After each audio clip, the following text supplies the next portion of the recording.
Hey guys, another cold, rainy fall day. I'm gonna head back in here to this pack sack that we found yesterday. The more I think about it, I just convinced myself that we have to put that stuff back in the pack and hide it under a rock or a log back here, just so I know where it is for my peace of mind. The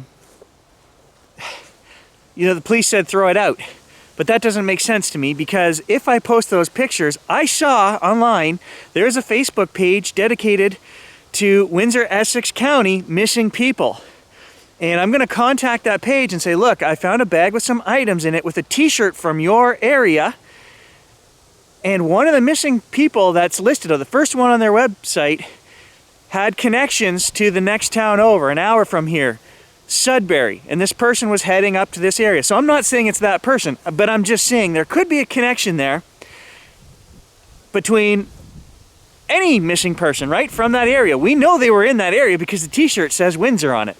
Anyway, those are very personable items, very identifiable items. The skull, the bong, okay? Friends of this person who could be looking for this missing person would know and be able to identify those. So we're gonna save them. I'm not gonna just throw them out. And I also noticed two things watching my video last night. I think there's a white tag in the bag. Maybe it has writing on it, okay? I don't know, but I'm sure when I was rifling through the bag, I saw a white tag. Chances of there being a name on there or something, pretty slim, but we're gonna take a look. Actually, I noticed three things. The second thing was that that's not a flashlight. We're gonna check out what's in that little army metal container. Those containers are old. My dad had some of those with fishing stuff in them from, probably the 50s or 60s, those little metal containers, okay? We're gonna check that out. And the last thing I want to check out is the bag. There was a plastic bag. Well, where did the bag come from? Which grocery store? We could get information from that as well. What is the plastic bag? I didn't even look. Let's get back here and find out.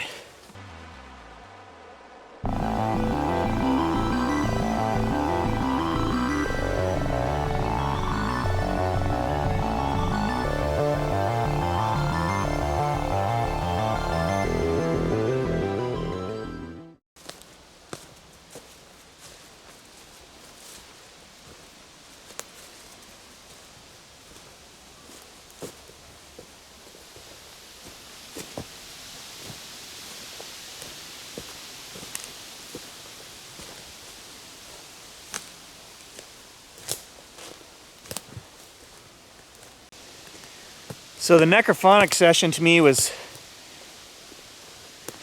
pointless.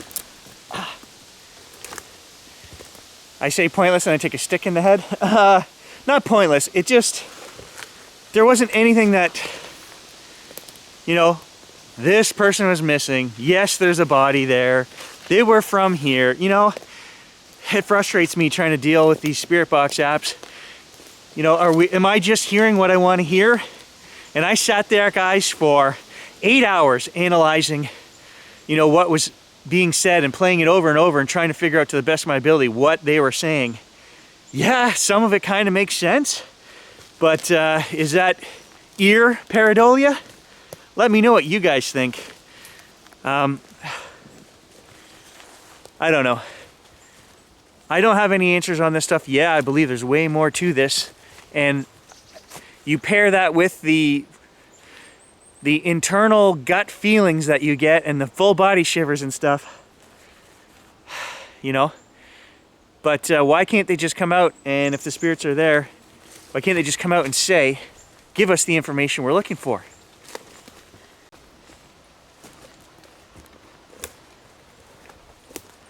Again, my problem with this location, guys, is it's a 15-minute walk through the bush. And it's all private property. There's no reason for anyone to be back here. They wouldn't know what's back here. So you have to ask, how did this bag get here?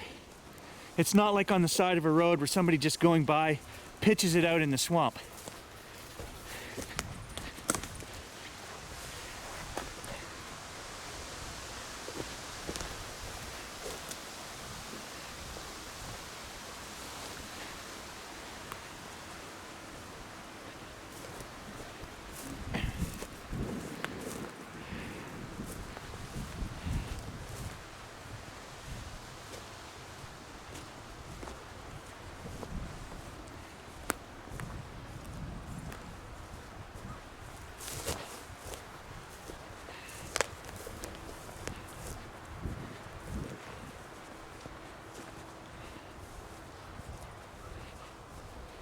Okay, here we are. So, first things first, I noticed, so this is a roots bag, you know, so even that could give clues to people looking for someone, right? I noticed a white tag right here.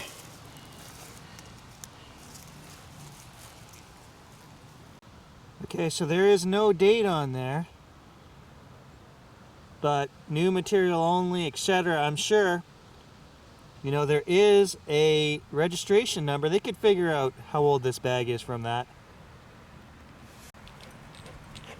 There's another tag here as well with writing on it, which I can't really make out.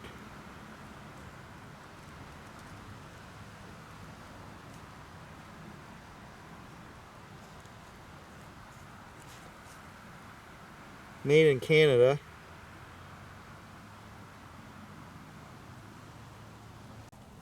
Okay, next we'll take a look at this bag. Showcase. I'm not familiar with that. And was there anything inside the bag? We didn't. Oh, there is something inside the bag.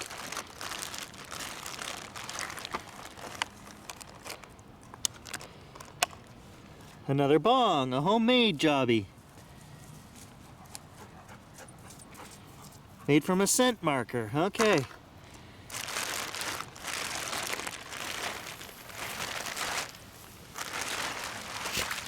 Guess we didn't do a thorough enough job yesterday of checking this stuff. It's pretty gross. And the last thing I want to look at is this little container right here. If I had to guess, with all the drug paraphernalia, it's probably something to do with drugs.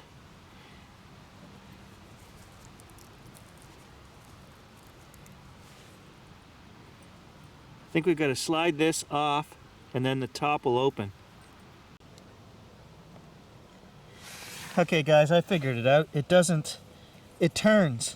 You got to twist it out.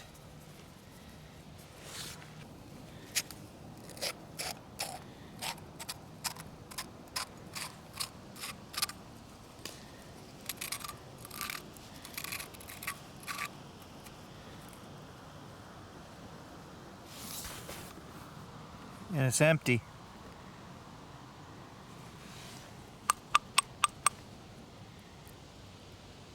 Nothing, no clues in there. Okay, so all of it is gathered up, put back in the bag, and I'm just gonna stash this under a log somewhere where we'll be able to find it. I'm just gonna put it right back down here where we found it, along the water's edge.